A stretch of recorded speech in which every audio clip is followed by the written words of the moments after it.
और उसमें कुछ विशेष बचा नहीं है, करंट डेटा से उसको जोड़ना पड़ेगा, ठीक है। किसका प्रोडक्शन कहाँ ज़्यादा है, आलू कहाँ है और मखाना कहाँ है और चावल कहाँ है, ठीक है। आज हम पढ़ाते हैं हिस्ट्री का एक बहुत इंपॉर्टेंट टॉपिक है जो बचा हुआ है, वो है, बहुत कम सवाल आता है लेकिन आता भी है, मतलब 2-4 साल पे या 2-3 एग्जाम हो जाएगा तो एक बार आ जाता है, ठीक है। बहुत इंपॉर्टेंट है, कभी भी आ सकता है, उसको कहा नहीं जा सकता मेंस के लिए। और वो आपको पीटी में भी आएगा, अगर कॉन्सेप्चुअल क्वेश्चन आता है तो पीटी में भी उससे सवाल आता है। एक टॉपिक है गांधी, नेहरू और टैगोर, ठीक है, बहुत इंपॉर्टेंट टॉपिक है वो। और सिर्फ मेंस की ही बात नहीं कर रहे हैं, कॉन्सेप्चुअल क्वेश्चन जो आता है, संकल्पना आधारित सवाल जो आते हैं, उसमें इन विचारकों से संबंधित बहुत सारे सवाल पूछे जाते हैं, ठीक है। तो आप पूरा बढ़िया से समझे नहीं रहेंगे गांधी, टैगोर और नेहरू के विचार। ऐसे तो सब कोई समझदार है, सब जानता है टैगोर कौन है, नेहरू कौन है, गांधी कौन है, ऐसे नहीं होगा। उनके विचार क्या है, किस विषय पर वो क्या सोचते हैं, ये जानना बहुत जरूरी है। अगर मेंस में आपको अगर इस चीज की जानकारी हो, बाकी सवाल छोड़ के इस सवाल लिख दीजिएगा तो इसमें नंबर आने की चांसेस ज्यादा होती है, क्योंकि कुछ लोग अवॉइड करते हैं इस तरह का सवाल, और देखेंगे कहाँ पाल कला आया, कहाँ मौर्य कला आया, उसी पर जो रटे रहते हैं वही लिखना शुरू कर देते हैं, ठीक है।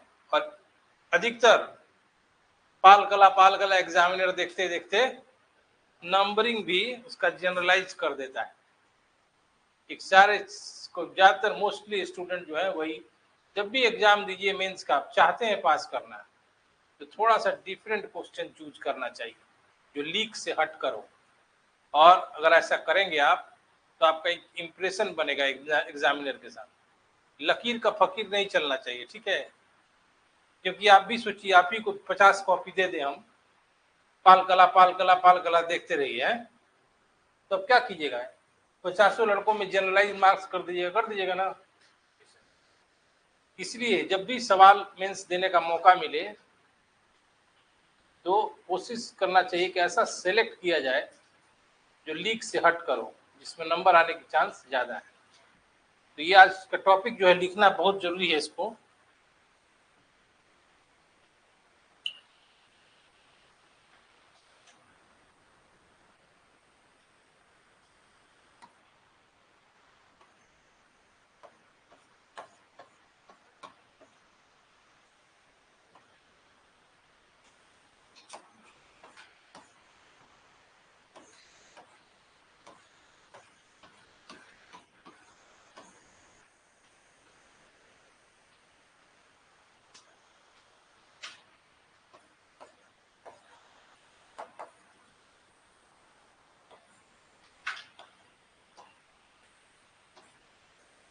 Mains as well as PT लिखा है मैंने, ऐसा नहीं कि पीटी में इससे सवाल नहीं आ सकता है, ठीक है। हाँ, इथिक्स में भी आ सकता है, या ओवरऑल क्वेश्चन आपसे इंटरव्यू में भी पूछा जा सकता है, क्योंकि ये लोग जो हैं भारत के धरोहर है, और भारत का निर्माण इनके ही प्रयासों से, इनके ही योगदान से हुआ है। इसलिए ये सार्वभौमिक रूप से बहुत ही इमिनेंट पर्सनालिटी है, बहुत ही प्रसिद्ध व्यक्तित्व हैं। और एक जीएस का टॉपिक है प्रमुख व्यक्तित्व, जीएस का ही एक हिस्सा है, जिसमें सिर्फ यही नहीं रहेंगे, बहुत सारे लोग रहेंगे, पटेल से लेके सुभाष चंद्र बोस से लेके, ठीक है ना।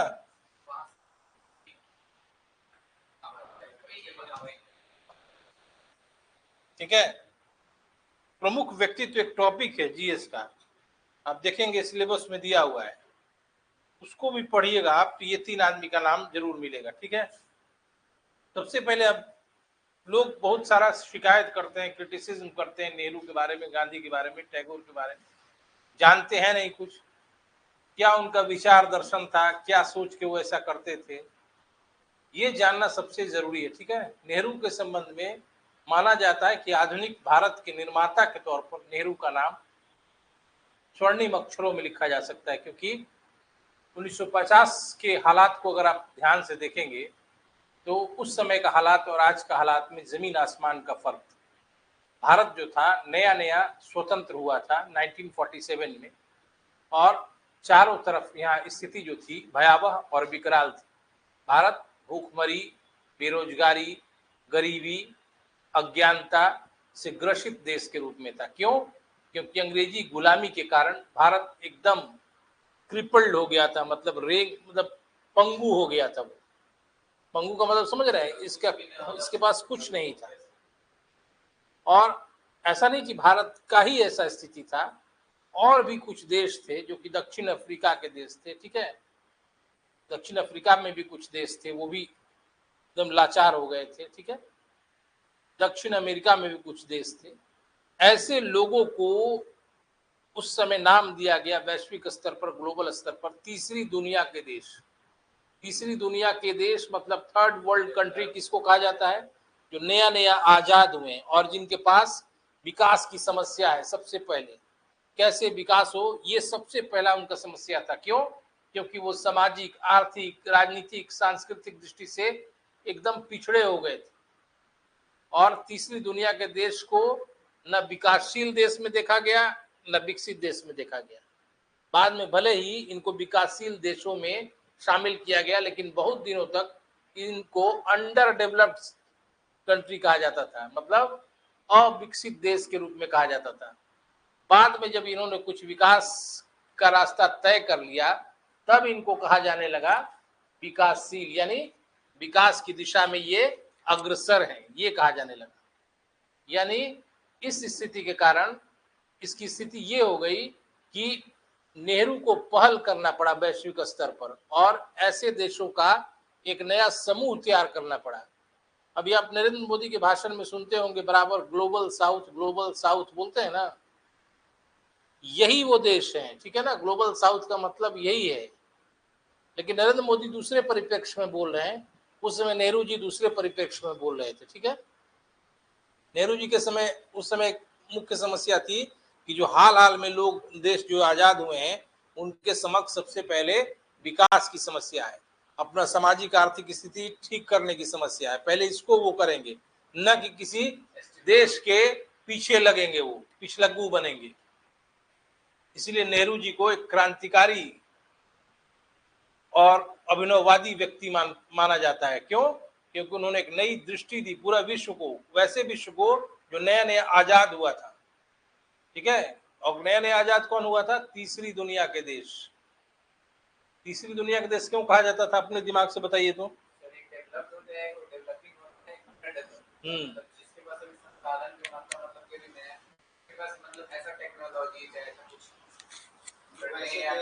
देखिए,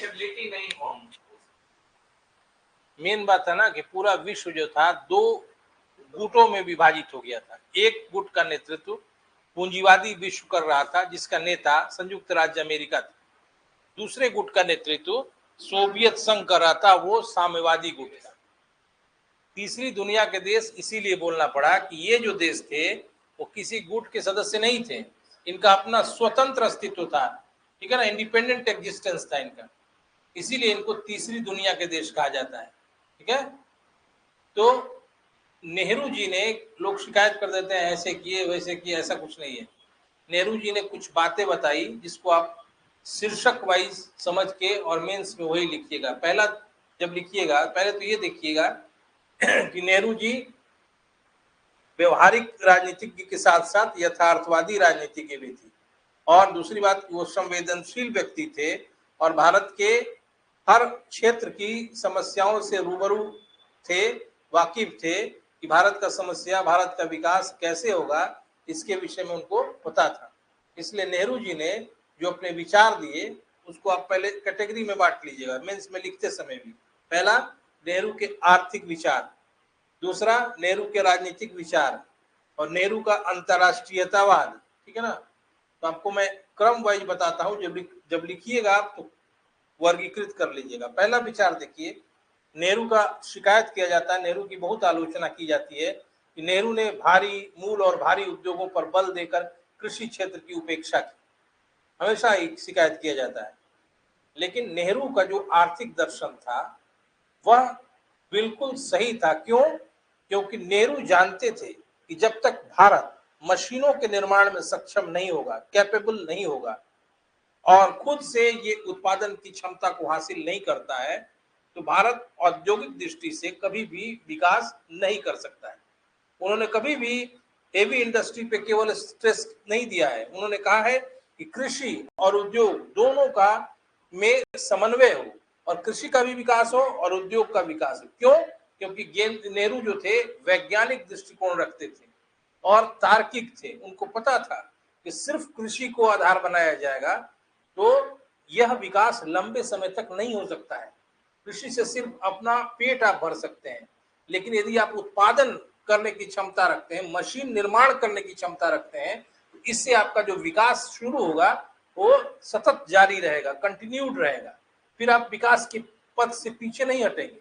लेकिन केवल कृषि को आधार बनाया जाएगा और उसी को विकास का आधार बना दिया जाएगा तो एक सीमा तक आप जाकर फिर मदद के लिए दूसरे देशों पर आश्रित हो जाएंगे।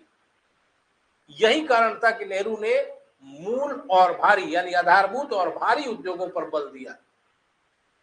नेहरू समाजवादी विचारधारा से गहरे रूप से प्रभावित थे और 1927 में उन्होंने रूस की भी यात्रा की थी और इस यात्रा के दौरान उन्होंने वहां का जो डेवलपमेंट देखा, विकास देखा, उससे वो गहरे रूप से प्रभावित हुए और भारत में उन्होंने इसी प्रभाव के कारण भारत में पंचवर्षीय योजना की बात की। रूस ने भी अपनी प्रगति पंचवर्षीय योजना के द्वारा की थी। स्टालिन ने, लेनिन ने जो प्रगति किया था वह पंचवर्षीय योजना के द्वारा किया था। तो नेहरू जी ने भी भारत में पंचवर्षीय योजना को अपनाने की बात की और पंचवर्षीय योजना अपनाने के साथ साथ कहा उन्होंने कि इसमें कृषि और उद्योग में समन्वय।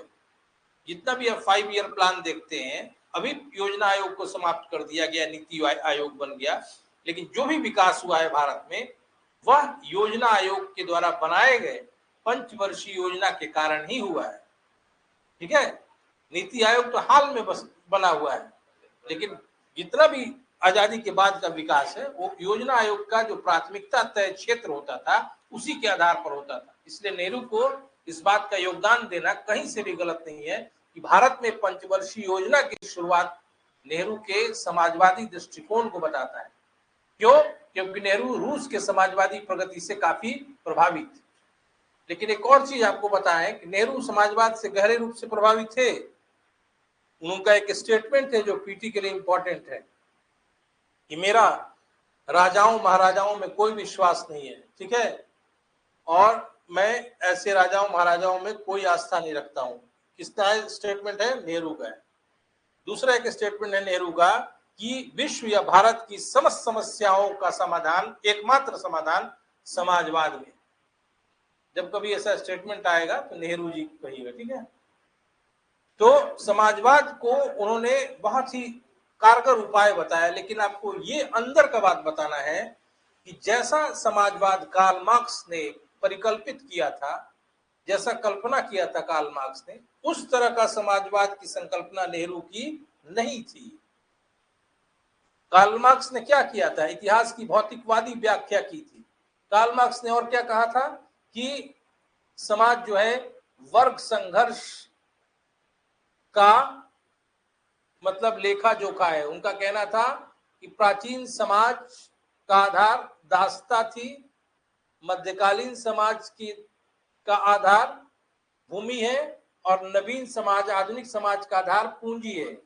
और इस समाज में एक वर्ग और दूसरा वर्ग दोनों के बीच संघर्ष होता है और अंततः उनका कहना था कि पूंजीपति वर्ग का विनाश हो जाता है और यह विनाश सर्वहारा वर्ग करता है, ठीक है ना, बुर्जुआ वर्ग करता है। तो बुर्जुआ वर्ग नहीं, सर्वहारा वर्ग, प्रोलेटरी वर्ग करता है। और यही कार्ल मार्क्स की इतिहास की भौतिकवादी व्याख्या थी। कार्ल मार्क्स ने कहा था हिंसक साधनों का प्रयोग करके भी निजी संपत्ति का विनाश किया जाए, निजी संपत्ति रहे ही नहीं। तो ये जो हिंसा वाली समाजवादी संकल्पना थी उसको नेहरू ने नहीं स्वीकारा है। नेहरू ने मिश्रित अर्थव्यवस्था पर जोर दिया है। नेहरू ने कहा है कि वर्ग संघर्ष का मेरे संकल्पना में कोई स्थान नहीं है, बल्कि हम वर्गों के सह अस्तित्व के साथ समाजवादी व्यवस्था को भारत में स्थापित करना चाहते हैं। इसलिए नेहरू के समाजवाद को लोकतांत्रिक समाजवाद कहा जाता है। ये ध्यान रखिएगा, नेहरू का समाजवाद कार्ल मार्क्स का समाजवाद नहीं है। उन्होंने कार्ल मार्क्स की संकल्पना में खुद के दृष्टिकोण के अनुसार संशोधन किया और कहा कि मैं वर्ग संघर्ष में विश्वास नहीं करता हूं, मैं वर्गों के सह अस्तित्व में विश्वास करता हूं और भारत में मिश्रित अर्थव्यवस्था और समाजवादी ढंग के समाज की स्थापना की बात नेहरू ने की। इसलिए नेहरू के समाजवाद को लोकतांत्रिक समाजवाद कहा जाता है। ठीक है, नेहरू ने समाजवादी विचार से प्रभावित होकर ही नियोजन को, प्लानिंग को सबसे इंपॉर्टेंट बात स्वीकार किया किसी भी राष्ट्र के डेवलपमेंट के लिए, किसी भी राष्ट्र के विकास के लिए। उन्होंने कहा कि नियोजन सबसे पहला शर्त है। नियोजन समझ रहे हैं ना आप लोग, क्या होता है नियोजन?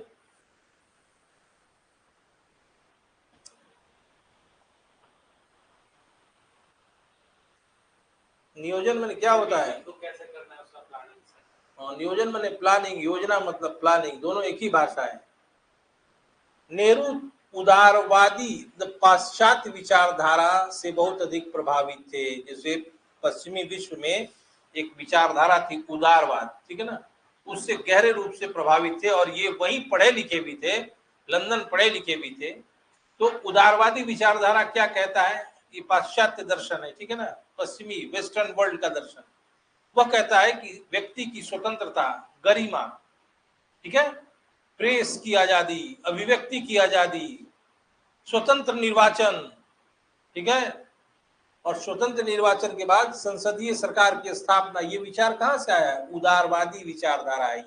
ये पश्चिमी विश्व की विचारधारा है जिसको उदारवाद कहा जाता है। इससे नेहरू गहरे रूप से प्रभावित थे और उन्होंने भारत में भी ऐसी ही व्यवस्था लाने की बात की कि भारत में व्यक्ति को स्वतंत्रता मिले, उसको गरिमा सुनिश्चित हो और उसको प्रेस की आजादी मिले, उसको अभिव्यक्ति की आजादी मिले और वह स्वतंत्र निर्वाचन में भाग ले और संसदीय सरकार की स्थापना करे। ठीक है, ये नेहरू का विचार था। दूसरी बात, गांधी से भी नेहरू बहुत प्रभावित थे, लेकिन गांधी के हर बात से नेहरू सहमत नहीं थे।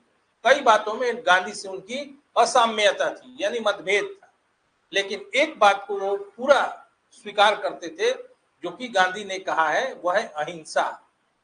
नेहरू ने अहिंसा को अनिवार्य बताया है और कहा है कि अगर अहिंसा की अनुपस्थिति होगी, यानी हिंसा होगा, तो विकास और प्रगति रुक जाएगा।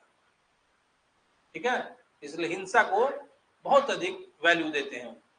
तीसरी बात, नेहरू समाजवादी विचारधारा से भी प्रभावित थे। इन सभी बातों का प्रभाव उनके विचार दर्शन पर पड़ा। ठीक है, जिसमें आर्थिक दर्शन मैंने बताया आपको कि नेहरू समाजवादी विचारधारा से प्रभावित थे, मूल और भारी उद्योगों पर बल दिए वो। साथ साथ उन्होंने कहा है कि मिश्रित अर्थव्यवस्था जिसमें निजी क्षेत्र और सार्वजनिक क्षेत्र दोनों का सह अस्तित्व हो। साथ साथ नेहरू ने कहा कि कृषि और उद्योगों में संतुलन हो। ठीक है, नेहरू ने राष्ट्रीय स्तर पर प्रगति के बात के साथ साथ आर्थिक दर्शन में ग्रामीण क्षेत्रों की प्रगति की भी बात की। ऐसा नहीं कि वो सिर्फ राष्ट्र के विकास की बात करते थे। लोग उन पर आरोप लगाते हैं कि नेहरू केवल भारी उद्योगों पर बल देते थे, ऐसा नहीं था। नेहरू ने भारत के गांव-गांव, कस्बे के विकास पर भी बल दिया। कैसे? आप जानते भी होंगे, 1952 में सामुदायिक विकास कार्यक्रम, एक कार्यक्रम शुरू किया गया, कम्युनिटी डेवलपमेंट प्रोग्राम, CDP। ठीक है, ये नेहरू का ही प्रयास था।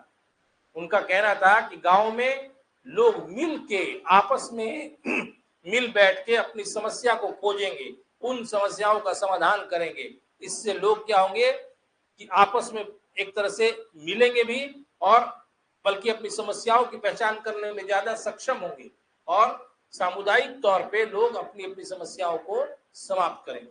दूसरी बात, नेहरू ने कहा था सहकारी क्षेत्र, कोऑपरेटिव एरिया को भी, जो आप देखते हैं सहकारी समिति भारत में, वो नेहरू का ही देन है। सहकारिता का मतलब होता है कॉपरेशन। कॉपरेशन मतलब ग्रामीण समाज कॉपरेशन के साथ, सहयोग के साथ अपनी आवश्यकताओं को पूरा करे। और तीसरी बात नेहरू ने कहा था कि सशक्त और मजबूत ग्राम पंचायत, क्योंकि नेहरू का ही टाइम है जब आप देखेंगे 1959 में 2 अक्टूबर में राजस्थान के नागौर से पंचायती राज का शुभारंभ किया। तो ये नेहरू की दृष्टि थी कि सशक्त और मजबूत ग्राम पंचायत स्थापित हो। और उनका कहना था कि ग्राम पंचायतें इतनी छोटी हो कि परस्पर जो पंच हैं ग्राम पंचायतों में एक दूसरे को जाने पहचाने, परस्पर मिले, ठीक है, बहुत बड़ा बड़ा पंचायत नहीं होना चाहिए। और नेहरू ने कहा था कि ग्राम पंचायत ही मजबूत सरकार दे सकती है और इसी को शक्ति बनाकर, नीचे की शक्ति को आधार बनाकर ऊपर का प्रशासनिक व्यवस्था बने, यानी पंचायत से जिला स्तर पर, जिला से जो विधायक का क्षेत्र है वो, फिर विधायक के क्षेत्र से सांसद का क्षेत्र।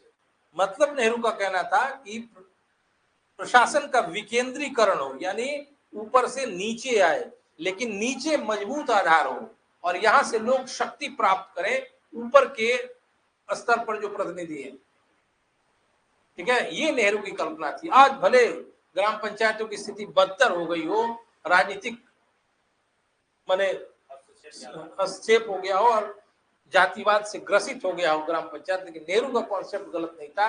उनका कहना था कि ऊपर की सरकार की जरूरत ही नहीं है, ग्राम पंचायत इतनी सशक्त और मजबूत होगी कि लोग अपनी समस्याओं का समाधान खुद कर लेंगे, ऊपर आवेदन देने और नहीं देने से कोई मतलब नहीं।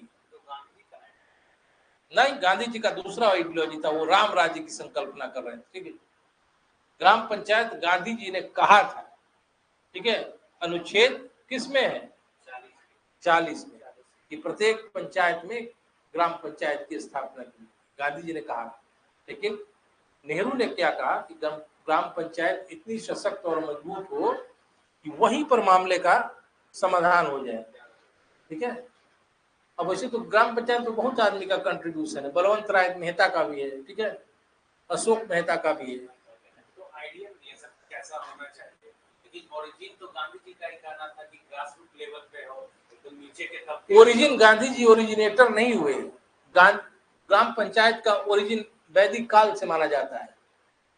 इसमें इम्प्लीमेंट है, बट ये इम्प्लीमेंट जो आइडिया तो वही दिया है, उसके बाद तो ये सब अपना बॉडी दिए कि चाहे बलवंत राय मेहता हो, चाहे एलन सिंह भी हो। ओरिजिन की बात जहां तक कर रहे हैं, भारत में ग्राम पंचायतों की परंपरा अति प्राचीन है, ये वैदिक काल से आ रही है। उसी से तो प्रभावित होकर ऊपर से लोकतंत्र की जो परंपरा है 6ठी शताब्दी ईसा पूर्व से, ठीक है, ये भारत में नया नहीं है, उसी को भारत में अपनाया गया है, ऐतिहासिक अनुभव से अपनाया है।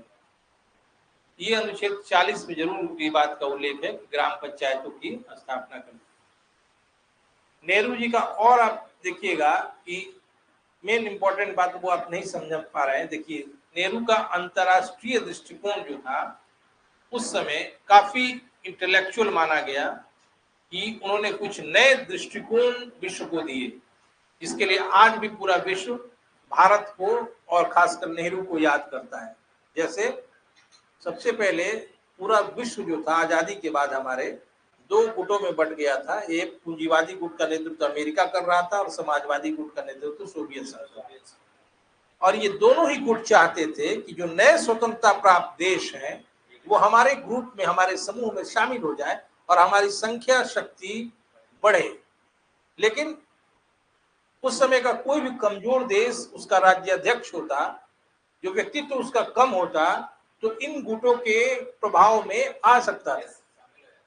लेकिन नेहरू कितने बड़े इंटेलेक्चुअल थे कि उन्होंने एक नवीन दृष्टि प्रदान की और उससे विश्व को प्रेरित किया कि नहीं, फिर हम इन गुटों की खींचतान से में फंस जाएंगे और हमारा विकास रुक जाएगा, और इन गुटों के खींचतान से अलग हम अपना सेपरेट एग्जिस्टेंस रखेंगे।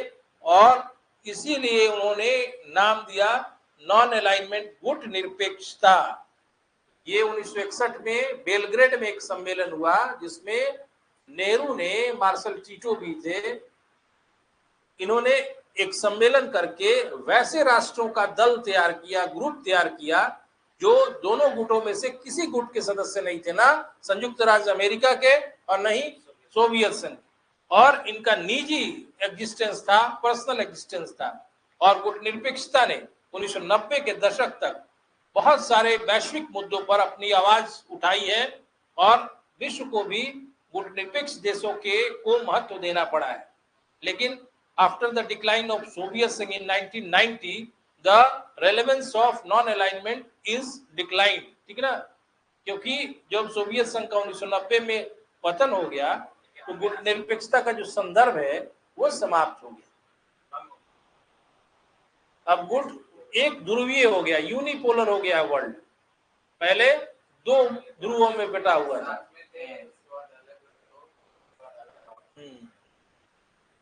फिर नेहरू का एक दो नए कॉन्सेप्ट थे उस समय जो विश्व में बहुत नाम हुआ उसका, कि गुट नेहरू ने पड़ोसी देशों के साथ शांतिपूर्ण संबंध स्थापित करने के लिए एक नया पॉलिसी लाया जिसको कहते हैं पंचशील की नीति। 1954 में चीन के प्रधानमंत्री चाउ एन लाई के साथ उन्होंने एक समझौता किया जो कि पंचशील के नाम से जाना जाता है, क्योंकि उसमें 5 नियमों का पालन करने पर बल दिया गया कि पड़ोसी देश एक दूसरे के टेरिटरी का यानी प्रादेशिक सीमा का सम्मान रखेंगे। दूसरी बात, उनके आंतरिक मामलों में हस्तक्षेप नहीं करेंगे। तीसरी बात, परस्पर अनाक्रमण, मतलब कोई एक दूसरे पर आक्रमण नहीं करेगा। ठीक है। तीसरी बात कि आपसी सद्भाव और समरसता रखने की बात थी। ये सिर्फ 5 नियम वाला जो सिद्धांत है उसको पंचशील कहा जाता है। ये 1954 में चाउ एन लाई के साथ नेहरू ने हस्ताक्षर करके स्थापित किया था। बाद में सोवियत संघ के साथ बहुत सारे देश, नेपाल, बांग्लादेश, ठीक है, ऐसे ऐसे बहुत सारे, सिर्फ नेपाली बांग्लादेश नहीं और भी देश हैं जो इस पंचशील नीति में शामिल हुए, हस्ताक्षर की। लेकिन इस नीति की आलोचना की जाती है नेहरू की, क्योंकि 1962 में चीन ने भारत पर आक्रमण कर दिया तो लोगों का ऐसा कहना था कि नेहरू की जो यह नीति थी वो कोरी कागज की नीति थी, क्योंकि व्यवहार में इसका कोई पालन चाउ एन लाई या चीन के किसी प्रतिनिधि ने नहीं किया। लेकिन इसमें गलती नेहरू की नहीं है। कहा जाता है कि नेहरू ने भावुकता में बढ़कर ऐसा कदम उठाया, लेकिन इससे उनका दृष्टिकोण, उसकी नीयत खराब नहीं मानी जा सकती है। क्यों? कि नेहरू चाहते थे कि जब तक आपसी पड़ोसी राज्यों में शांति रहेगी तब कोई दूसरा देश भी इस क्षेत्र पर आक्रमण करने के विषय में 10 बार सोचेगा, और पड़ोसी राज्यों में अगर आपसी मित्रता और सद्भाव रहेगा तो इस क्षेत्र का सामूहिक तौर पर विकास होगा, क्योंकि ये छोटे छोटे बात से निश्चिंत होकर अपना उन्मुक्त विकास करेंगे। ठीक है, इसलिए उन्होंने पंचशील नीति को लाया था। पंचशील नीति फेल्योर थी क्योंकि यूएन में नेहरू जी ने समर्थन दे दिया कि ये तिब्बत वाला जो रीजन है चाइना का। हाँ, माना जाता है कुछ भूले हैं नेहरू की। ये हो गया। दूसरा ये भी है सर कि म्यांमार का जो आइलैंड है वो इसको नहीं है, चाइना को नहीं है, वो खो दी। ये सब तो फेल्योर में ही काउंट होगा। भाव में तो मतलब उस पॉलिसी से वो मतलब नहीं था। पॉलिसी अलग चीज थी, मतलब पंचशील नीति अलग चीज थी, ये उनका राजनीतिक रूप से भूल थी। राजनीति ये भी तो सर कि पाकिस्तान का बनाने में नेहरू जी का बड़ा योगदान रहा। तो नेहरू जी यही चाहते थे आपसी समझौता रहे, फिर पाकिस्तान का निर्माण तो होना थोड़ा मुश्किल होगा। जिन्ना जी को प्रधानमंत्री बना देते हैं, ये आरोप लगाया जाता है, लेकिन उसके बारे में कुछ भी ऑथेंटिक रूप से कहना मुश्किल है। इसीलिए ना सर, क्योंकि वो गांधी जी से तो इसी बात से दूसरा थे सर कि गांधी जी ने कहा था कि पाकिस्तान को इतना पैसा आप दीजिए, तो नेहरू जी देने के लिए तैयार नहीं थे। तो कहीं ना कहीं ये दिक्कत तो है सर कि नेहरू जी पाकिस्तान के पक्ष में नहीं थे, मतलब देश के बनाने के पक्ष में थे लेकिन डेवलप करने के पक्ष में नहीं। नेहरू जी और उस समय विभाजन जो स्वीकार कर लिया गया उसके लिए भी माना जाता है कि नेहरू जी जिम्मेवार थे। ठीक है, लेकिन आप अगर वास्तविक हालात देखेंगे उस समय के तो ऐसा लग रहा था कि पहले विभाजन कर लिया जाए और बाद में मामला इतना ज्यादा मारकाट खून खराबा हो रहा था कि उस समय पटेल ने भी कहा था और भी लोगों ने कहा था कि आज हमें पाकिस्तान या आत्महत्या में से कोई एक चीज चुनना होगा। बहुत ज्यादा खराब स्थिति था। गांधी जी ने विभाजन को तात्कालिक तौर पर स्वीकारा था। तात्कालिक तौर का मतलब समझते हैं, फिलहाल स्वीकार कर लीजिए, बाद में रद्द कर दिया जाए, लेकिन ऐसा हुआ नहीं। गांधी जी ने इस खराब खून खराबा को देखकर तात्कालिक तौर पर जल्दी से स्वीकृति दे दी विभाजन। ये तो गांधी नहीं चाहते थे कि विभाजन हो भारत। तो उस समय परिस्थिति अगर देखता है आदमी तब कोई डिसीजन लेता है, तो उस समय स्थिति को जानना पड़ेगा। यहाँ अब जाके बैठ के स्टेटमेंट पास कर देना बहुत आसान होता है। फिर ये तो कहा जाता है कि नेहरू जी सत्ता के भूखे थे, ऐसा आरोप उन पे लगता है। क्या सत्ता, क्योंकि ये भी सत्ता के भूखे तो सब है, नरेंद्र मोदी भी है, नीतीश कुमार भी है। वो तो गांधी जी कहाँ है सर? गांधी जी को हटा दीजिए। तो सरदार पटेल को बनाया जा सकता है, लेकिन ये अपने प्रधानमंत्री बनने के चक्कर में पाकिस्तान का निर्माण कर दिया, ऐसा कहा जाता है। हाँ, बहुत सारा परिस्थिति पाकिस्तान मुस्लिम लीग मान भी नहीं रहा था। सिर्फ एक बात कहने से नहीं होगा, सब तो सत्ता का भूखे। लालू प्रसाद, नीतीश कुमार, अरविंद केजरीवाल, कौन नहीं सत्ता का भूखा है। आपको भी बैठा दिया जाएगा तो आपको भी मन करेगा छोड़े नहीं। नहीं मन करेगा, हमको भी बैठा दिया तो मन करेगा छोड़ो। सब लोग का यही था उस टाइम कि ये दो आरोप वो गांधी जी का परमिशन हुआ था, क्या गांधी जी का परमिशन है। हां नहीं, हां गांधी जी तो राजनीति से सक्रिय रूप से विदा ले चुके थे। बोलिए क्या कहना चाह रहे हैं? बहुमत तो पटेल जी का ही था ना, सब लोग का बहुमत था कि हाँ पटेल जी को ही बनाया, बट ये गांधी जी का यहाँ से गया तो नेहरू जी। गांधी जी का कहना था गांधी जी वरदहस्त था नेहरू पर, ऐसा आरोप लगाया जाता है। इसीलिए लेकिन पटेल भी बन सकते थे, लेकिन इतिहास में अगर मगर का कोई स्थान नहीं है। ये भी कहा जा सकता है कि जैसे भारत को आजाद कराने में नेहरू जी, गांधी जी का बहुत बड़ा योगदान रहा, लेकिन सर उस समय भारत ही नहीं बल्कि 5 देश आजाद हुए। ये कहा जाता है कि जो यूके था उसको आजाद करना पड़ा, इसलिए देश आजाद हुआ, नहीं तो अभी तक आजाद। विश्व युद्ध के बाद वैश्विक तौर पे प्रेशर पड़ने लगा था ब्रिटेन पर, क्योंकि अगर नहीं आजाद करता भारत को तो या तो इसमें यूएसए राज करता या तो रशिया राज करता, इसलिए वो आजाद कर दिया। इनका कुर्बानी कहाँ देखा जाएगा? हमें उससे मतलब नहीं है, सिलेक्शन के बाद बताना है गांधी ने कुछ नहीं किया था। आप कॉपी में लिखना है जो है सब सही है। नहीं सर, जैसे अगर मान लीजिए कोई क्वेश्चन पूछ दिया ये चीज कि मान लीजिए नेहरू जी, गांधी जी, सरदार वल्लभ भाई पटेल जी की मेहनत ने देश को आजाद करवाया, तो ये बताइए कि उस समय 5 देश आजाद हुए, इस पे आपका क्या सोच, इस पे क्या बोला? सिलेक्शन के बाद सोच बताना है। सोच क्या है भाई, कुछ नहीं बोलना है, नंबर आ जाए बस।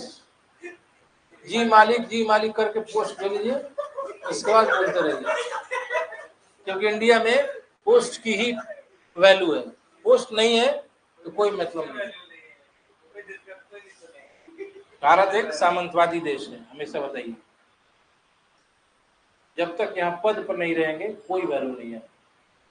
इसलिए नहीं आओ, क्यों लोग कुर्सी से चिपके हैं, जानते हैं कि पद से हटेंगे तो हमारा कोई वैल्यू नहीं रहेगा, हम डिवैल्यू हो जाएंगे। ठीक है, इतिहास में पढ़ते हैं ना कि भारत एक स्वतंत्र लोकतांत्रिक देश है, लेकिन है नहीं, यहाँ सामंतवादी देश है। व्यवहार में देखिएगा। इसलिए मेनन का योगदान है कि नहीं, गांधी जो किताब में लिखा है वही लिख देना है, आपको पास करने से मतलब है। ठीक है, बाद में बात कीजिए, जब कहीं शादी विवाह में जाइए, बैठिए 5 लड़का के सामने, डीलिंग दीजिए अपना। ऐसे नहीं बोलना चाहिए। कॉपी में जो है, जो लिखा फिक्स पॉइंट है वही लिख के, क्या मतलब है? भारत आपके सुधारने से सुधरेगा? हम आप ही की तरह हम भी सोच रखते थे, लेकिन हम जाने नहीं, सुधरने वाला नहीं है।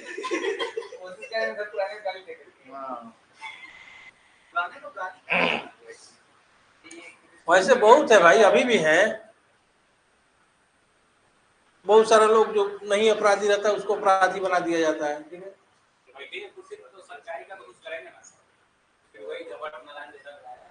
अगर वैसा करिए तो हमारा फुल सपोर्ट रहेगा। भले छोड़ दीजिए पोस्ट, लेकिन सच्चाई के लिए मर मिटिए। अगर वैसा जमीर है तब, वैसा होता नहीं है। हम देखे हैं, बहुत बड़ा प्रयोग किए हैं, सब जाके उसी सिस्टम में, बस ज्यादा से ज्यादा उनका लक्ष्य बस उसी में सिस्टम में है। वही बहुत होगा है यार।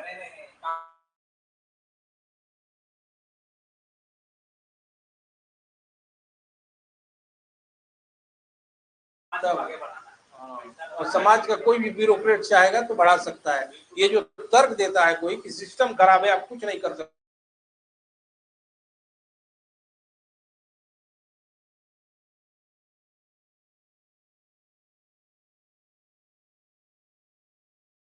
नहीं है आप खुद वैसे ही है तो क्या करेंगे। तो वैसा सोच, लेकिन उसके लिए क्या है कि वो अपना दृष्टिकोण जाहिर नहीं करना है। पहले कॉपी में लिखना है जो फिक्स काम हो, जब बन जाइए तब करिए, ठीक है ना। क्या बता रहे थे, अंतर्राष्ट्रीय दृष्टिकोण बता रहे थे। नेहरू ने गुटनिरपेक्षता दिया और क्या कहते हैं पंचशील का पॉलिसी दिया, ठीक है।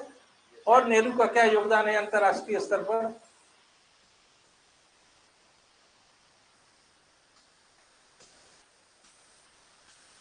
बताइए। आप अपने से भी बता सकते हैं, जरूरी नहीं कि हम भी बताएं।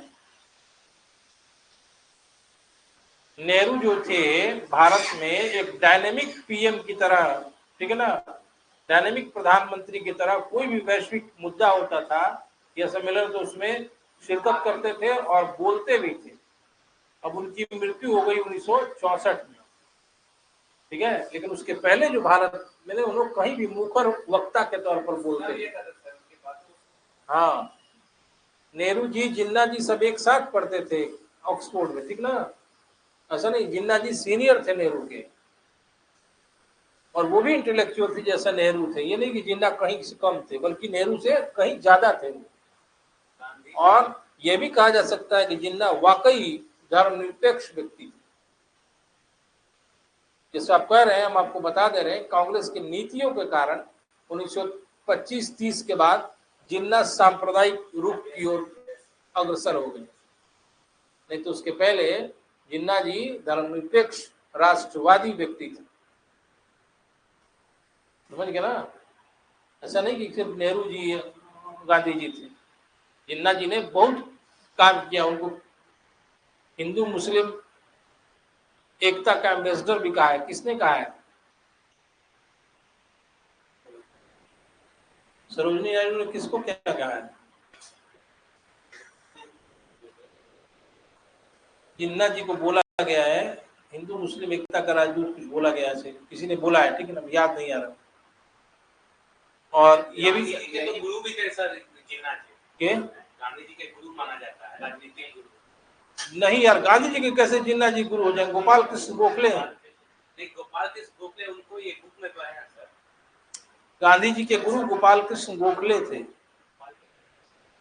और गोपाल कृष्ण गोखले के राजनीतिक गुरु कौन थे, एमजी राणा थे। तो नेहरू जी ने जो दृष्टिकोण दिया वो आधुनिक भारत के निर्माण में बहुत बड़ा योगदान रहा उसका। और नेहरू जी के ही प्रयासों से जो भी आप देखते हैं, कल भी मैंने बताया, एक योगदान था ये बहुउद्देशीय योजना मंदिर का। कल मैंने बताया था जिसको टेम्पल कहा है, उन्होंने कल क्लास में बता रहे थे, बहुउद्देशीय नदी घाटी परियोजना, वो नेहरू जी का ही देन, और मंदिर की संज्ञा उन्होंने दी है उसकी। नेहरू जी ने ही उत्तर पूर्वी राज्यों को 7 बहनें कहा है, ठीक है ना, तो नहीं 7 सिस्टर्स स्टेट कहा जाता है। और उत्तर पूर्वी क्षेत्र के विकास पर भी उनका ध्यान था। जो लोग कहते हैं कि नेहरू जी बहुत एरिस्टोक्रेटिक रहते थे और आम आदमी की बात पर मतलब समस्या पर ध्यान नहीं देते, वो गलत बोलते हैं। नेहरू जी सेंसिटिव इंसान से, संवेदनशील इंसान थे, और गांव के विकास पर भी उनका खासा जोर था। ये नहीं थे केवल भारी इंडस्ट्री के फेरे में रहते थे। ये जो ग्राम पंचायत है, सामुदायिक विकास कार्यक्रम है, ये कौन लाया है, कौन भारत में इम्प्लीमेंट किया। विचार देना अलग होता है और व्यवहारिक तौर पर उतार देना अलग होता है, ये नेहरू जी की है। इसका मतलब क्या होता है कि गांव के विकास के लिए भी उतने ही वो चिंतित थे जितना शहरों के विकास के बारे में चिंतित थे। 2 अक्टूबर 1959 से नागौर में जो शुरू किया तो इम्प्लीमेंट कहलाएगा ना, या सामुदायिक विकास कार्यक्रम 1952 से शुरू, तो वो इम्प्लीमेंटेशन कहलाएगा। इसलिए नेहरू जी कहीं से भी एक पक्षीय विकास की बात नहीं करते हैं, बल्कि एक समावेशी विकास एक इंक्लूसिव डेवलपमेंट की बात कर रहे हैं, जिसमें गांव, शहरों, कृषि, उद्योग सब का हो। इसलिए नेहरू जी की आलोचना नहीं किया जा सकता है। राजनीतिक तौर पे आलोचना अलग होता है, कांग्रेस पार्टी, भाजपा, भारतीय जनता पार्टी, वो अलग है। लेकिन एक व्यक्ति की दृष्टि से नेहरू ने क्या किया है, ये आपका एग्जाम के हिसाब से लिखा जाता है। क्या मतलब है आपको राजद, जेडीयू और कांग्रेस, भाजपा, वैसे थोड़ी लिखा जाता है क्वेश्चन। जैसे एग्जाम्पल में हम ही आपसे एक सवाल कर रहे हैं, हम उसके बड़े सपोर्टर हैं। केजरीवाल ने दिल्ली को शानदार बनाया, आम आदमी को तात्कालिक लाभ दिया। अब इसको कोई बोलता है तो हमको खराब लगता है, क्योंकि उसने मोहल्ले मोहल्ले में क्लिनिक खुलवाया, बिजली सस्ता किया, पानी सस्ता किया। वो गड़बड़ा जाएगा इधर। गड़बड़ हो गया ना, इम्प्लीमेंट वो आप बना लीजिए, आपको अच्छी सरकारी नौकरी मिलेगा। हाँ, ये जो क्लिनिक बोल रहे हैं ये भी नहीं चल रहा है। अब नहीं चलेगा, वही है सिर्फ, अब नहीं चल रहा होगा, शुरू में चल रहा है। जितना पैसा होगा सब लगा दीजिएगा सर, तो आपको दूर करना सोचना पड़ेगा सर। अभी हम बने तो 1 साल में क्या पूरा। अच्छा ठीक है, उसके पहले जो सरकार थी दिल्ली में, बहुत लोगों की सरकार थी, वो लोग दूर का सोच के क्या कर लिए, यही सर सरकार क्या है, जनता के लिए तात्कालिक लाभ दो, बस मेरा अपना हिसाब व्यक्तिगत मान जाए, नहीं तो हट जाओ। तात्कालिक लाभ दीजिए तो इसका क्या मतलब, आने वाला ये वर्ड हम सुनते हैं वैसे ही पार्टी से जो केजरीवाल का शिकायत करता है। कौन सा एक्साइज पॉलिसी में उसने क्या साइन किया है, कोई अभी ऑथेंटिक न्यूज नहीं है, फंसा दिया उसको। सुप्रीम कोर्ट उस दिन डाटा था ईडी को कितना गंदा ढंग से कि आप अनुमान पे केस लगाते हैं। अब 3-4 दिन पहले उनको भी डाटा था, क्या था, असिस्टेंट सॉलिसिटर जनरल थे तुषार मेहता।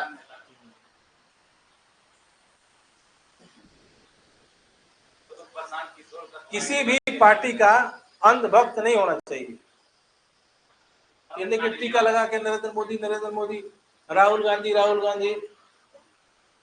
मैं बात करता हूँ सही, पहला आदमी है जिसने 70 सीट में 67 सीट लाया।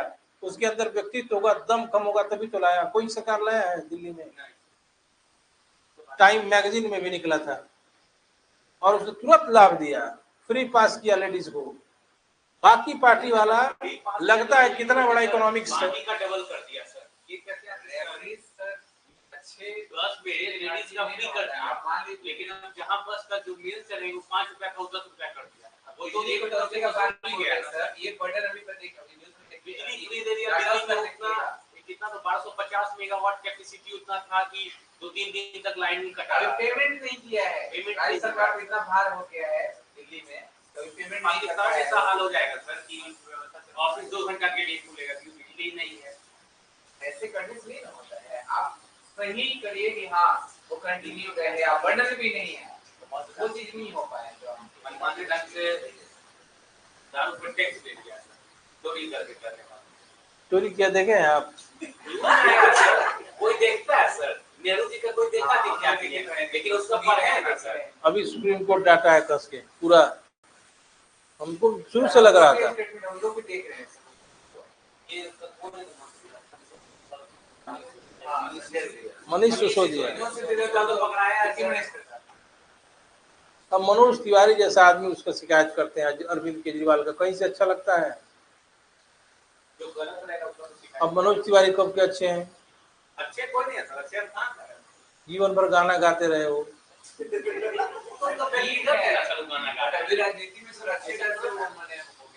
वो जिस एरिया से खड़े होते हैं सब उसमें बिहारी है, झुग्गी एरिया है ज्यादा, सब वोट मिल जाता है, गाना सुनता है रात में काम करने के बाद, ऐसे खुश रहता है मनोज तिवारी को। फैक्ट्री में दिन भर खटना है, काम करना है, कोई भी मन खुश हो जाएगा, दे दो भाई इसी को वोट।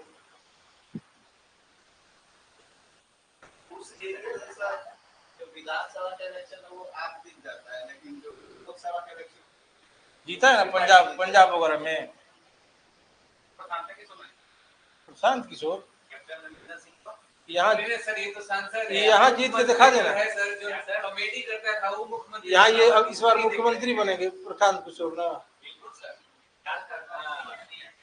मतलब खुद नहीं बनेंगे सर, लेकिन बनाएंगे अपना पार्टी। सबसे पहले खुद बनेंगे ये। नहीं सर, कहे हुए हैं सर कि नहीं बनेंगे। क्या नीति देख रहे हैं सर, एकदम गांधी जी के नक्शा कदम पे चल रहे हैं। महात्मा गांधी के अवतार ही है ये।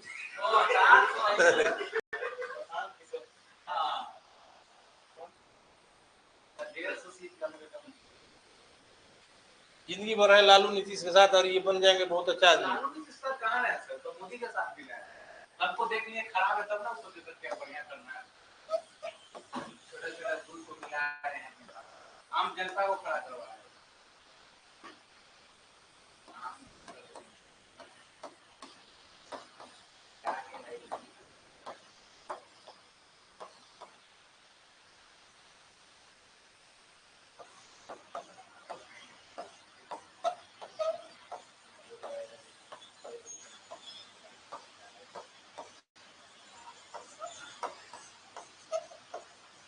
हम किसी पार्टी के आदमी नहीं, हम चाहते नहीं है कि 90% लोग अंधभक्त होते हैं, किसी न किसी दल से जुड़े होते हैं और उसी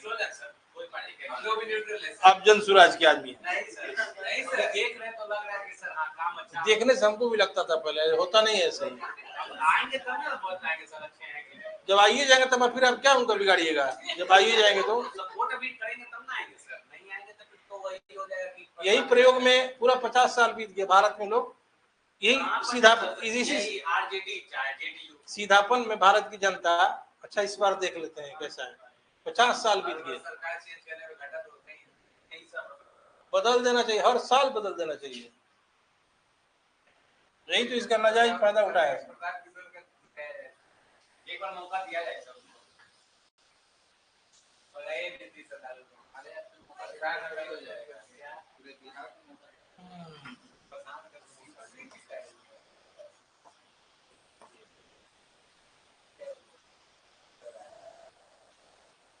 सामूहिक सोच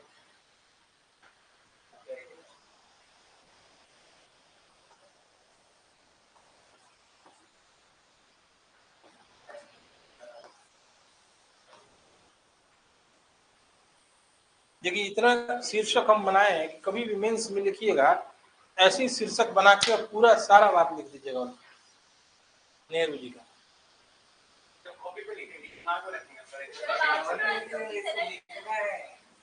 कैसे जन सुराज का प्रचार कर रहे हैं आप? प्रचार नहीं कर रहे सर, देख रहे हैं सर, आइडियोलॉजी थोड़ा पसंद आ रहा है सर। हाँ कुर्ता पजामा पहन के गमछा डाल के पहनने पे नहीं जा रहे सर, और नीति से लग रहा है कि हाँ गांधी जी के नक्शे कदम पे चल रहे हैं।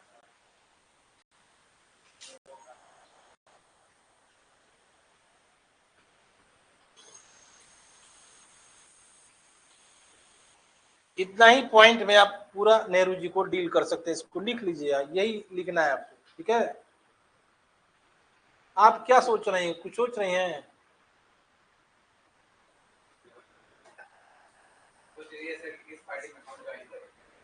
जन सुराज ज्वाइन कर लीजिए।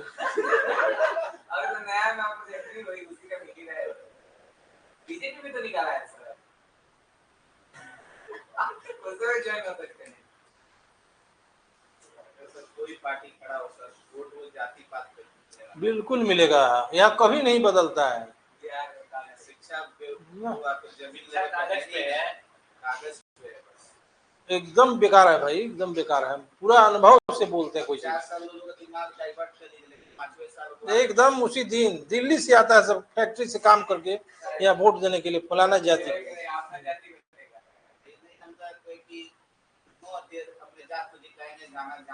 जाति कभी काम आता है? जाति क्या है? पार्टी करिएगा, भोज करिएगा तो आपके जाति आएगा खाना खाने।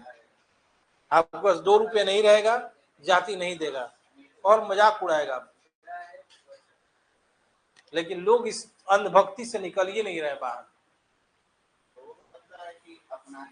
हाँ, लोगों को लगता है कोई जाति बनता है सर कि अपना आदमी बन गया, मेरे पास पावर आ गया, कुछ नहीं है, वो पूछेगा भी नहीं। बात तो है कि वही पीछे यही होगा, इलेक्शन आया तो एक बहुत बिहार के बड़े नेता थे पासवान, दिल्ली में, उनके अगल बगल सब फॉरवर्ड क्लास के लोग बैठे रहते थे अगल बगल। अब पासवान बाहर जाके लाइन लगाए रहते थे, समझ लीजिए। और लोग कहते हैं कि पासवान का नेता है, पासवान का वोट। जाति नहीं हो, आजकल जाति नहीं है, वर्ग बनता है। वर्ग, आपका पैसा मेरे पैसे के बराबर है तब हम आपसे ताल्लुकात रखेंगे, आप नीचे हैं तब आपसे ताल्लुकात नहीं रखेंगे।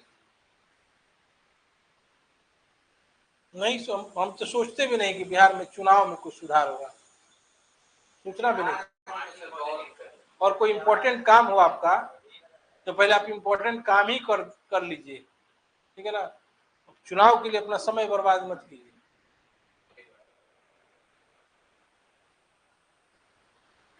ये पोडियम पर बोलते हैं, हमको बर्दाश्त नहीं होता, नहीं बोलना चाहिए, लेकिन बोलना पड़ता है।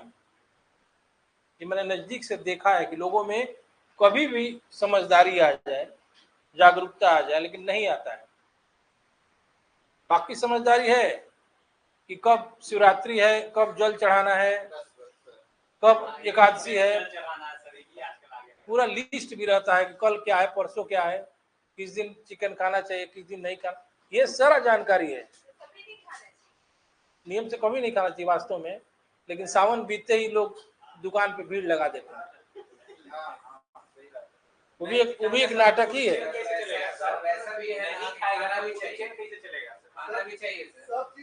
तो हमेशा खाना चाहिए। मेरे विचार से कोई प्रतिबंध मत कीजिए, चाहे मंगल हो, बुधवार हो, किसी दिन खाइए।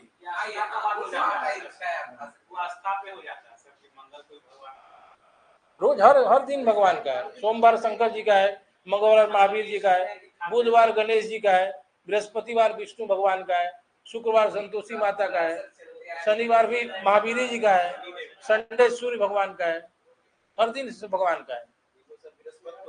हाँ, किसी दिन मत खाइए, खाइए तो डेली खाइए। इस अंधविश्वास है, नहीं तो वैसे माना गया है कि शाकाहारी भोजन ही सर्वोत्तम भोजन होता है। लेकिन अगर आप बचपन से खाए हैं तो आप खाएंगे ही। हाँ, जिस परिवेश में पले बड़े हैं उसका प्रभाव पूरे व्यक्तित्व पर रहता है, और इसमें आपकी गलती नहीं है, वो आपके परिवेश की गलती है।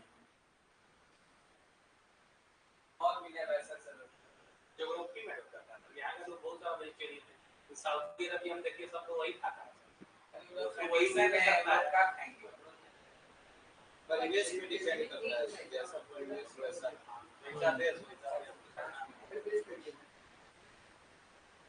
और नहीं, आदमी अपना आत्मनियंत्रण भी रखता है। जैसे आत्मनियंत्रण से याद, नेहरू जी का कहना था, ये बहुत इंपॉर्टेंट बात है, आत्मनियंत्रण किसी में अगर नहीं है, जैसे नेहरू जी, आप प्रजातंत्र का बड़ाई आप लोग कर रहे हैं ना, नेहरू जी ने लोकतंत्र की परिभाषा एक शब्द से की थी, आत्मनियंत्रण। यहाँ आप लोकतंत्र का लोग क्या समझते हैं कि सबको वोट देने का अधिकार, सबको खड़ा होने का अधिकार, ये नहीं है। लोकतंत्र के अंदर आपके नैतिक मूल्य आप बस इतना अच्छा होना चाहिए। नैतिक मूल्य समझ रहे हैं ना, कि यहाँ पे 20 लाख रुपए पड़ा हुआ है, कोई नहीं देख रहा आपको, फिर भी आपकी नैतिकता इसको उठाने से रोक रही है, वह नैतिक मूल्य। तो लोकतंत्र को, हाँ, तो लोकतंत्र उसी नैतिक मूल्य की बात नेहरू जी करते हैं, वही नैतिक मूल्य, तब लोकतंत्र। ये नहीं कि सब कुर्ता पजामा पहन के घूम रहा है, ये कुछ नहीं जानता, सब अज्ञानी है, ठीक है, कुछ नहीं जानता है ये सब। आप सर नीचे झुका लिए, प्रशांत किशोर के बारे में नहीं बता रहे, सारे लोग किसी भी आदमी के बारे में बोल रहे हैं। लोग मैंने हम आपको बताने लगे कि लोकतंत्र पर भी नेहरू जी का यही विचार है कि लोकतंत्र क्या है, आत्मनियंत्रण है। हर आदमी में अपना सेल्फ कंट्रोल होना चाहिए और उसके अंदर नैतिक मूल्य होना चाहिए। सही लोग सही सोच, हाँ हाँ, शक्ति का जन किया क्या, जन सूरज का है। बात देखिए, अब टैग भी रट गए हैं, ये सब टैग बनाया जाता है, व्यवहार में पालन नहीं भी किया जा सकता है परिस्थिति देखकर। तो मैंने एक टॉपिक मिल गया हमको, नेहरू जी का लोकतंत्र का मतलब स्वनियंत्रण था, अपने आप पर नियंत्रण। और गांधी जी का क्या था, राम राज्य। राम राज्य का मतलब कि ऐसा जो राज्य विहीन समाज हो, जिसमें राज्य की आवश्यकता ही नहीं है। आप इतने नैतिक मूल्य से, पुलिस नहीं होना चाहिए, आप ऐसे नैतिक मूल्य से बंधे हुए हो कि आप कभी भी गलत कार्य करेंगे ही नहीं। जब आप नहीं करेंगे तो हम भी नहीं करेंगे, हम भी नहीं करेंगे, तो कैसा हो जाएगा समाज? स्टेटलेस, राज्य विहीन समाज हो जाएगा, जिसमें प्रशासन की भी कोई आवश्यकता नहीं है। वो है राम राज्य। उसी से हल्का मिलता जुलता नेहरू जी का कहना है, लोकतंत्र क्या है? स्वनियंत्रण, सेल्फ कंट्रोल, ठीक है, जिसमें एक राम राज्य भी इसी एडवाइस पे काम करता है। जब खुद अपने आप को आदमी अपना काम समझने लगे तो वही राम राज्य है। सही चीज है, गलत है, क्या सही है। आपको एग्जाम्पल दिए, 20 लाख रुपए पड़ा है लेकिन आप नहीं उठाएंगे यदि आप नैतिक है तो। फिर आप अपने पर ले रहे हैं महाराज, हम आपको पढ़ा रहे जब 20 लाख को छोड़िए, 20 रुपया लोग अब उठा लेता है। नहीं उठा लेना चाहिए, जब कोई नहीं है, कोई क्या करिए, मान लीजिए कोई दूसरा लेगा, उससे बढ़िया आप ले लीजिए। मान लीजिए उड़ जाएगा हवा में, उससे बढ़िया आप काम कीजिए।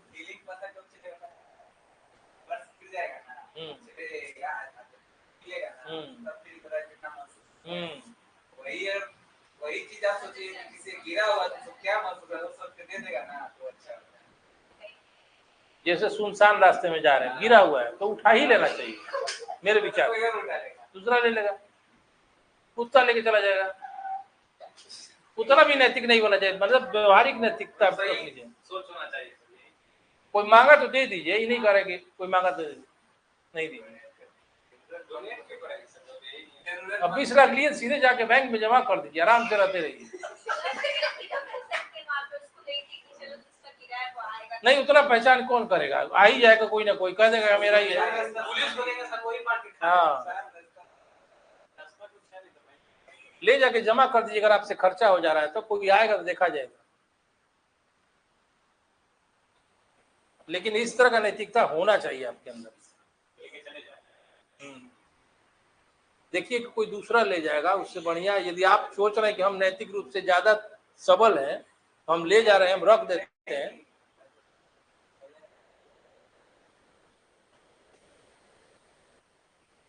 लेकिन ऐसा होता नहीं है। कोई ऐसा सीधा आदमी नहीं है समाज में जो 20 लाख गिरा के चल देगा।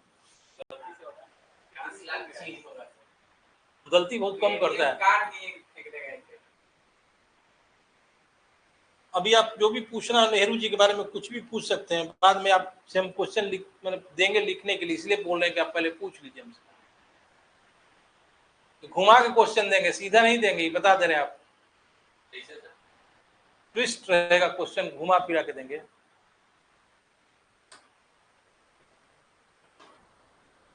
इसलिए कह रहे हैं कि पूछ लीजिए। नेहरू जी किसके सपोर्ट करते हैं, मतलब ऐसे ही कि गांधी जी के या फिर सुभाष चंद्र बोस के, किसके आइडियोलॉजी को ज्यादा मानते हैं? शुरू में सुभाष जी के बहुत सपोर्टर थे, पिलासी था, पेरिस में उनका कपड़ा धुला था, तो वही ना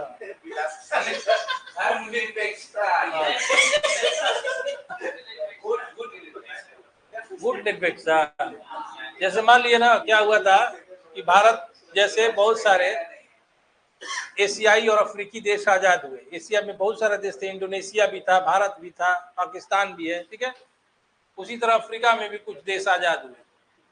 ये जो देश थे वो नया नया आजाद हुए थे और ये बहुत घोर गरीबी में थे, बेरोजगारी थी, भूखमरी की समस्या थी।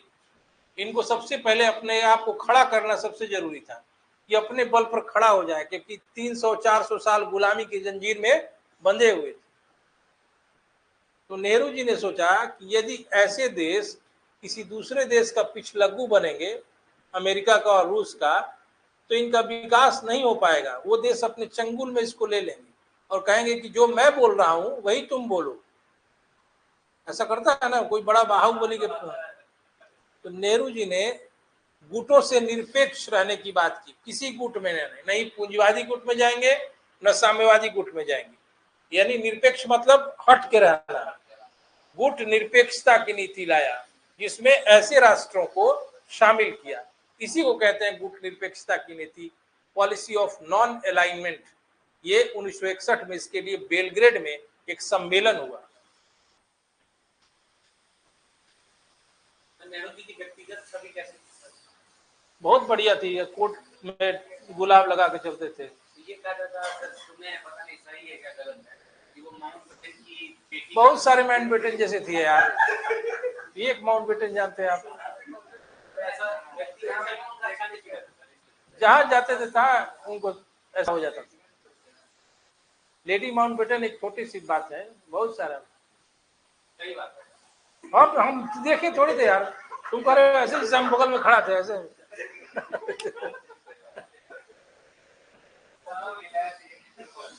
सही बात में हम उनके घर में थोड़ी रहते थे। नहीं होता, हम भी सब आरोप के सपोर्टर हैं, बहुत सारा। उनको गुलाब लगा के चलते थे, किसी को प्रपोज कर देते थे।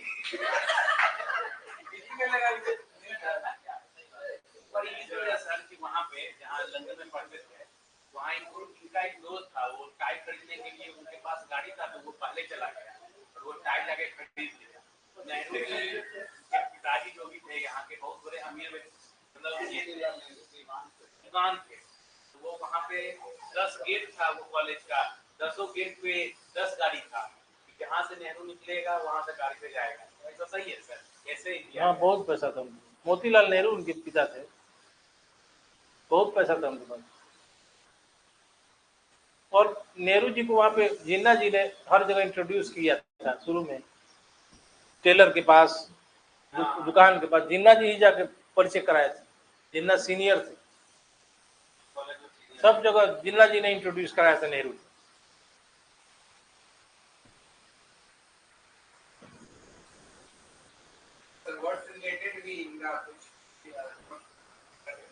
हैं? हाँ लिख सकते हैं।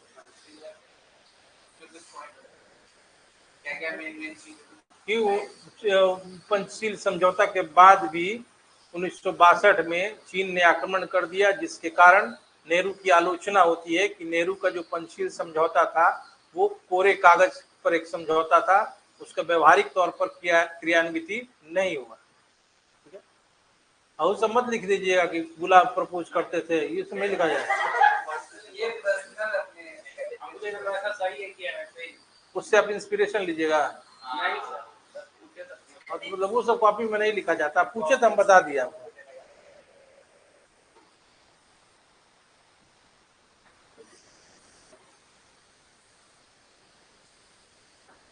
वो सब कॉमन बात है यार, पूरे खानदान में चला है नेहरू जी के। वो सब कोई बहुत बड़ा बिहार वार के लिए बहुत बड़ा मुद्दा है।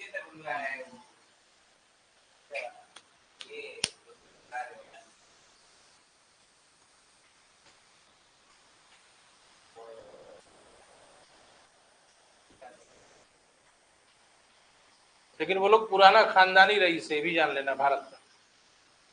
जितने भी लोग ये स्वतंत्रता में साथ दिए सब रईस हैं, मतलब पैसे वाले, चाहे नेहरू लोग हैं, गांधी जी, उस समय वो लोग ऑक्सफोर्ड जाके पढ़ता हैं। हम लोग को सोचते हैं दिल्ली जाने में सोचना पड़ता है।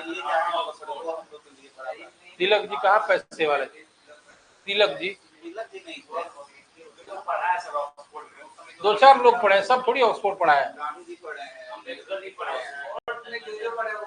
एक एग्जाम्पल बता दें जिससे आप समझ सकते हैं तिलक जी कितने महान थे। एग्जाम्पल बता दे रहे हैं। केसरी में लिख रहे थे लेख, समझे? उन्हें कितने बड़े राष्ट्रभक्त थे, उसके उनके पैर की धूली के बराबर भी अभी नहीं कोई। उनकी लड़की थी 8-10 साल की, बहुत मानते थे, वो मर गई। फोन आया, फोन नहीं आया, कोई खबर आया, फोन उस समय नहीं होगा, लेकिन वो लेख बीच में छोड़ते तो खराब हो जाता, शाम को टाइप करने के लिए देना था, लेकिन वो विचलित नहीं हुए, वो लेख पूरा करके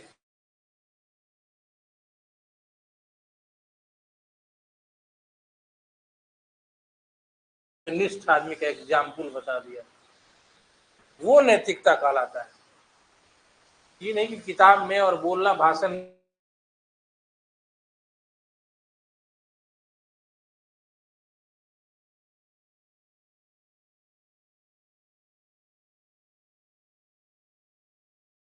और हर आदमी ऑक्सफोर्ड नहीं पढ़ता था, ऐसे मत सोचिए। बहुत गरीब आदमी, भगत सिंह ऑक्सफोर्ड पढ़ने गए थे, उनका योगदान कम है। भगवती चरण बोहरा का योगदान कम है, सचिंद्रनाथ सान्याल का योगदान कम है।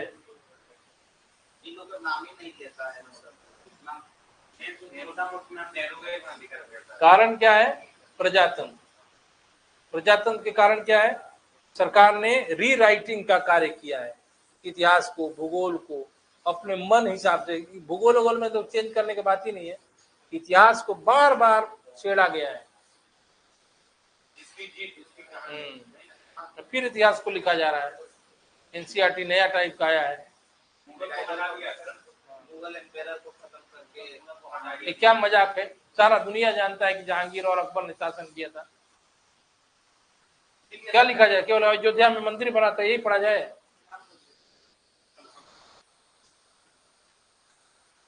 इसे बदमाश। भारत हिंदुओं का देश है, ना, ऐसा नहीं है, कहीं नहीं लिखा हुआ संविधान में। भारत एक धर्मनिरपेक्ष देश है, हिंदुओं का देश नहीं है भारत। कहीं ना कहीं कहा जाएगा, हम भी जानते हैं धर्मनिरपेक्ष, लेकिन आबादी धीरे धीरे आबादी इसका मतलब किस? ये टॉपिक वहां भी पढ़ सकते हैं, वहां भी धर्मनिरपेक्ष का आता है, धर्मनिरपेक्ष वहां भी वो सब का आता है। अकबर के पिता का नाम नहीं मालूम है? अकबर वही तो बस हिंदुओं का मालूम, लेकिन अरे बहुत गंदा दिशा में देश जा रहा है। क्यों मुगल को हटाए? मुगलों का कितना बड़ा योगदान है भारत में। बिल्कुल सर, और हिंदू अभी जो नेता हैं वो लुटेरे हैं सबसे बड़े। उसमें एक चीज पता है क्या है, वो लोग थे बट वो अपने लिए ज्यादा किए, अपने मतलब कि अपने मतलब कि विचारों को मतलब कि अपने भलाई के लिए ज्यादा इम्प्लीमेंट जो भी तो सब करता है अपने लिए। इस समय का जो सांप्रदायिक भावना है ना दिल्ली सल्तनत में था ना मुगल काल में। उस समय इस तरह नहीं था हिंदू मुसलमान। ये आज के जो जमाने में है ना हिंदू मुसलमान, उस समय नहीं था। ये नेता सब ने पैदा किया है और ये लोग दूसरों के लिए करते हैं। ये जो खड़ा है बिहार में नेता, चाहे भारत में था, अपने परिवार के लिए करते हैं।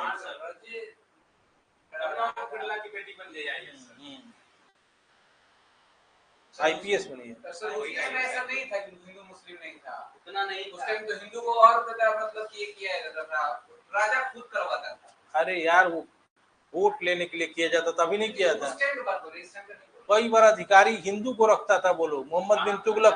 अरे वो तो सामने वालों को इंप्रेस करने के लिए रखता था। तो कहां फिर हो गया वो सब सामने वाला बात सुनने से अच्छा भाई नहीं बताया, कोई यूज करने जाता था, कोई हिंदू सांप्रदायिकता भारत में 1857 के बाद विकास हुआ है। सांप्रदायिकता 1857 का विद्रोह हुआ। कल आपको बढ़िया से बता देंगे क्लास में कैसे सांप्रदायिकता का विकास हुआ। इसके पहले कुछ नहीं हुआ था। नहीं बीज था। वो मंदिर को तोड़ने का आदेश वो मुसलमानों का वोट लेने के लिए कि देखो हम हिंदुओं का मंदिर को तोड़ रहे हैं, राजनीतिक कारण था। अलाउद्दीन खलजी ने कहा था कि मैं नहीं जानता कि कयामत के दिन अल्लाह मेरे साथ क्या इंसाफ करेंगे, लेकिन मंदिर भी तो बनवाया, मैं जो राज्य के हित में जो फैसले होते हैं वही लेता हूँ।